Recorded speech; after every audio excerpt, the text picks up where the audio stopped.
these years of working in church, Your Honour, I never have any intention to cause any loss to the church. Never at all. It was all done for the furtherance of the crossover project and the building. My story and information that was given to the CAD remains the same. And I believe that I have been consistent. And Your Honour, this is my only story. I do not have another story to tell. In an emotional end to Sharon Tan's examination-in-chief, Senior Counsel Kannan Ramesh revisited the charges faced by his client in the CHC trial. Tan is charged with conspiring to falsify a series of transactions with the intention to defraud the auditors. These transactions, which the prosecution calls sham, include AMAC's Special Opportunity Fund, the offset of restated Extron bonds through the advance rental licensing agreement, and the payment of $46 million advance rental through the said agreement with Extron. In response to the charges, Sharon Tan maintained that there was no conspiracy because all the transactions were genuine. She reiterated that the investment into the Special Opportunity Fund had been approved by the church board and the auditors were aware that it was being used to redeem the Ferner bonds. The Advanced Rental License Agreement, or ARLA, was a response to Auditor Sim Guan Seng's view that there was a need to clear the Extron and Ferner bonds off the CHC books in order to avoid consolidation of accounts of the three entities, thus affecting Extron's capabilities to secure a property for the church. The best solution at that point in time was to redeem the unquoted bonds so that the three entities can remain independent. The details of how the approved advance rental would be deployed through which entities were further explained by Chu Eng Han after a CHC board meeting dated September 12, 2009. Tan had taken notes by hand and Chu had also mapped out the diagrammatic plan for her to ensure that she had a good understanding of the transaction. According to Sharon Tan's notes, Tan Yee-Peng had told the board that CHC would pay advance rental to Extron for 10 to 15 years and in return, Extron was to secure a property for the church. In the meantime, Extron would secure a 3-year lease for CHC at Singapore Expo while it sourced for a property.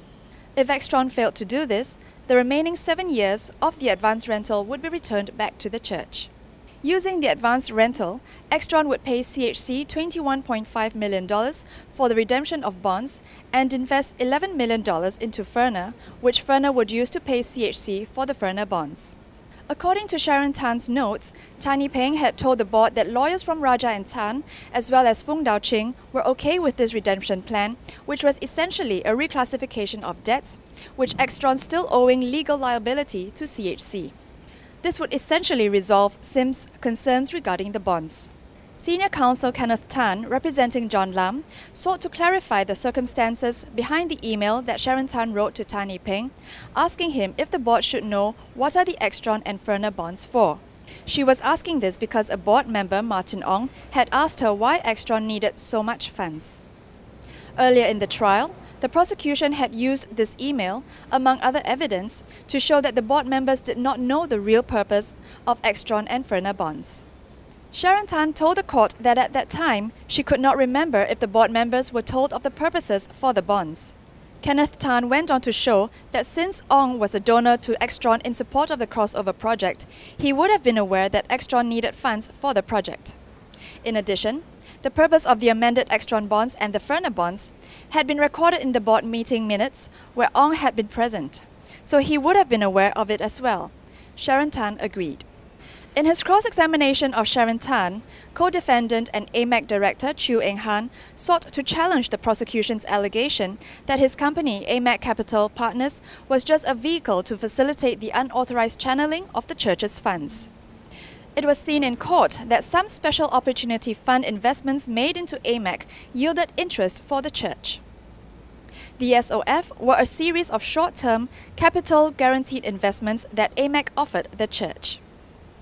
The court saw an email from CHC board member Nicholas Goh that AMAC had been selected as the church's fund manager instead of bigger firms such as UBS, DBS or Goldman Sachs because of a relationship of trust between CHC and AMAC.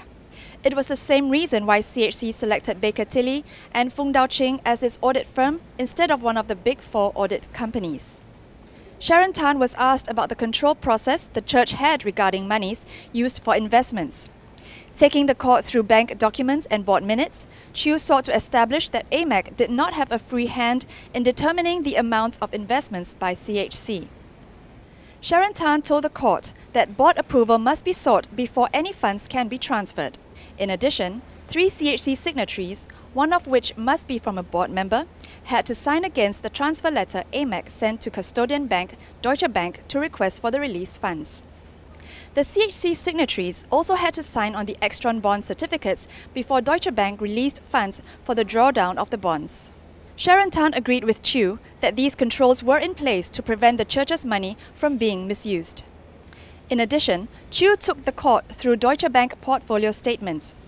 Contrary to the prosecution's charge that AMAC was set up just to facilitate the sham transactions that are at the center of this trial, the portfolio statements showed that Extron bond transactions only made up between 25 to 38% between 2007 and 2008.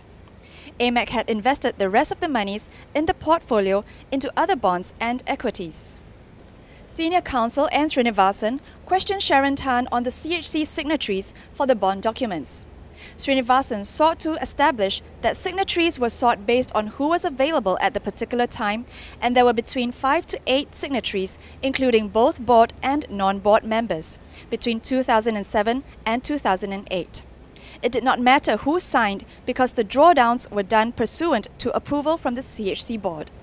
Sharon Tan agreed that this was the case for both the Extron bonds drawdowns. Before court adjourned for the day, Srinivasan asked Sharon Tan if she knew why she was being charged. Tan replied that given the understanding she had all this while, she honestly don't know why. Sharon Tan continues to take the stand on Monday. For more information, please log on to citynews.sg. I'm Andrea Lim for City News, Singapore.